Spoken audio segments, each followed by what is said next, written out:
Israel যে ধর্মের নামে রাষ্ট্র, ইহুদি রাষ্ট্র, এটাও ধর্মের শত্রু, মানবতার শত্রু। একই সাথে ইসলামের নামে আমরা যে রাজনৈতিক দল তালেবানের পতাকা, কলেমা ঘোষিত পতাকা দেখতে পাচ্ছি, আসলে সেটা কলেমার নামে ধোঁকা, এটা কলেমার নামে প্রতারণা, এটা কলেমার অপব্যবহার। কলেমা আত্মায় থাকে, জীবনে থাকবে, রাষ্ট্রে থাকবে। কলেমার রাষ্ট্র হচ্ছে মানবতার রাষ্ট্র। কলেমার লা ইলাহা ইল্লাল্লাহ মুহাম্মাদুর রাসূলুল্লাহ সাল্লাল্লাহু আলাইহি ওয়াসাল্লাম মানে রাষ্ট্র সবার, সব মানুষের। রাষ্ট্র এক ধর্মের, এক জাতির নয়। কলেমার নামে, ইসলামের নামে স্লোগান দিয়ে, পতাকা দিয়ে এভাবে রাষ্ট্র জবরদখল করা, ইসলামী রাষ্ট্র বলে, কলেমার রাষ্ট্র বলে, শরীয়তের রাষ্ট্র বলে রাষ্ট্র জবরদখল করা, ইসলামকে ধ্বংস করা। ইসলামের রাজনৈতিক দিগদর্শন আজকের শাহাদাতে কারবালা, মদিনার সনদ স্পষ্ট ঘোষণা করেছে, ইসলামের রাজনীতি মানবতার রাজনীতি, ইসলামের রাষ্ট্র কেবল মানবতার রাষ্ট্র। ইসলামের নামে রাষ্ট্র করা, ইসলামের নামে ধোঁকা দেওয়া, ইসলামকে কক্ষিগত করা, দলীয় মতবাদকে ইসলামের নামে চাপিয়ে দেওয়া, এই জন্য কলেমা ঘোষিত পতাকার দিয়ে আমরা যে দলগুলোকে এখন দেখতে পাচ্ছি, এটা কলেমার নামে ধোঁকা, প্রতারণা। এটা কলেমার চেতনার বিপরীত। কলেমার চেতনা হলো সব মানুষের অধিকার রক্ষা করা। কলেমার চেতনা হলো ওমা আরসালনাকা ইল্লা রাহমাতাল লিল আলামিন। কলেমার চেতনা হলো আলহামদুলিল্লাহি রাব্বিল আলামিন। রাষ্ট্রকে এক ধর্মের নামে করার চক্রান্ত, কলেমার অপব্যবহার, এভাবে কলেমার নামে আমরা আফগানিস্তানে দেখতে পাচ্ছি। ওরা মা বোনদের শিক্ষা নিষিদ্ধ করেছে, ইমান আকীদা নিষিদ্ধ করেছে, দাসপ্রথা চালু করেছে। আল আরবের নামে, সৌদি আরব নামে যে রাষ্ট্রটা আছে, ওদের কলেমার মধ্যেও কলেমা লেখা আছে।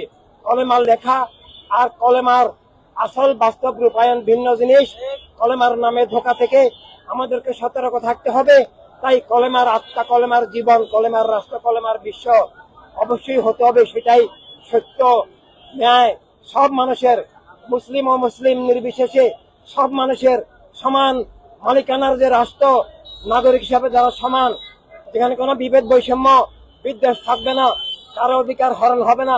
এখন কোথাও রাম রাষ্ট্রের নামে অধিকার হরণ, কোথাও ইসলামী রাষ্ট্রের নামে অধিকার হরণ, কোথাও ইহুদি রাষ্ট্রের নামে, কোথাও খ্রিস্টান রাষ্ট্রের নামে, কোথাও বস্তুবাদী জাতীয়তাবাদী চেতনার নামে এক গোষ্ঠী ক্ষমতা দখল করে রাষ্ট্রকে দলীয়করণ করে অন্যদের ধর্ম, জীবন, মত, উৎখাত। এগুলা ইসলাম নয়, কলেমা নয়, ধর্ম নয়।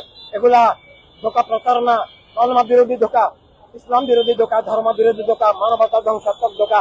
তাই কলেমা ঘোষিত ব্যানার নিয়ে আজকে যারা রাষ্ট্র জবরদখল করার তালেবানি চক্রান্ত করছে, আমরা তাদের ব্যাপারে আতঙ্কিত। আমরা ইসলামের ধ্বংসের ব্যাপারে আতঙ্কিত, রাষ্ট্র জবরদখলের ব্যাপারে আতঙ্কিত। আমরা সব মানুষের অধিকার, স্বাধীনতা তালেবানদের মতো হরণ হয়ে যাবার চক্রান্তের, ষড়যন্ত্রের মুখে আতঙ্কিত। যারা আজকে কলেমা ঘোষিত পতাকা নিয়ে মিছিল করছে, কলেমা দিয়েছে গণতন্ত্র, সব মানুষের যে ভোটাধিকার, জবাবদিহিমূলক সরকার, নির্বাচিত সরকার, এগুলো প্রণবিধান। গণতন্ত্র ইসলাম থেকে, ইসলামের খেলাফত থেকে, খোলাফায়ে রাশিদিন থেকে, কারবালার শাহাদাত থেকে এসেছে। যারা গণতন্ত্র স্বীকার করে তারা আসলে কলেমার শত্রু। হামাসের উপস্থিতি আছে বলে আমাদের কাছে সেটার প্রমাণ নাই। আর যারা বলেছে তারা হামাসের চেয়েও ভয়ঙ্কর খুনি। ইসরায়েলি এজেন্ট, ইসরায়েলি দূতাবাস। ইসরায়েল নিজেরা গণহত্যা করছে, তারা অন্যের অধিকার স্বীকার করে না। তারা নিজেরা খুনি হয়ে আরেকজনকে অপরাধী বলার তাদেরও নৈতিক অধিকার নাই। ধন্যবাদ।